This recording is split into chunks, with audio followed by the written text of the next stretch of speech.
Hai, saya Kitty Ruth Kirana, Gen Z, Master Kebijakan Publik dari Tsinghua University, China. Pak Prabowo dikenal punya niat tulus untuk membantu rakyat. Tapi kadang niat baik saja tidak cukup.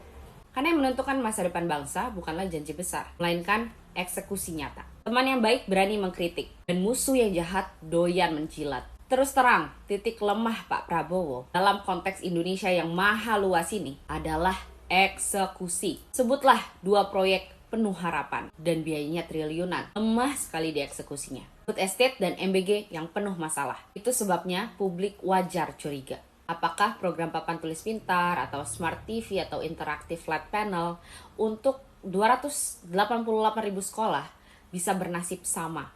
Megah di kertas, berantakan di lapangan. Ada 4 alasan kenapa kita harus kritis. Pertama, soal transparansi vendor. Nilai proyek ini triliunan rupiah, tapi siapa pemenang tender dan berapa harga per unit belum dibuka. Tanpa transparansi, risiko markup dan kong kali kong makin besar. Kedua, soal kebutuhan nyata. Banyak sekolah masih kesulitan listrik, internet, bahkan toilet layak. Pertanyaannya, apa benar proyek papan tulis pintar lebih mendesak dibanding kebutuhan dasar tersebut?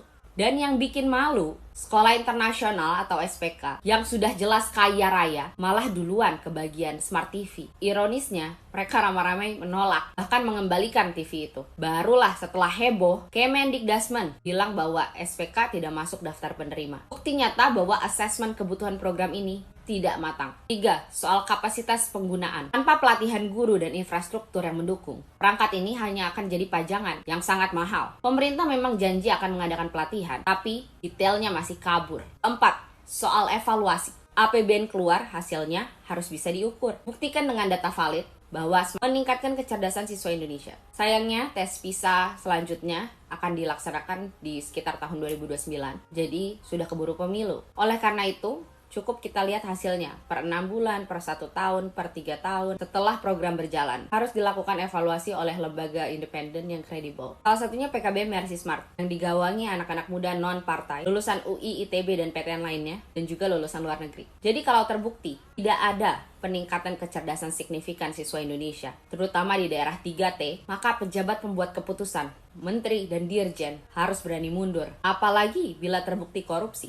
Duh, jadi inget lagi. Apa kabar dugaan korupsi Chromebook? Hampir 2 triliun rupiah. Jadi, berdasarkan analisis di atas, sekali lagi izinkan saya berterus terang ke Presiden Prabowo. Masalah utama Pak Prabowo bukan ide besar, tapi eksekusi yang selalu rapuh.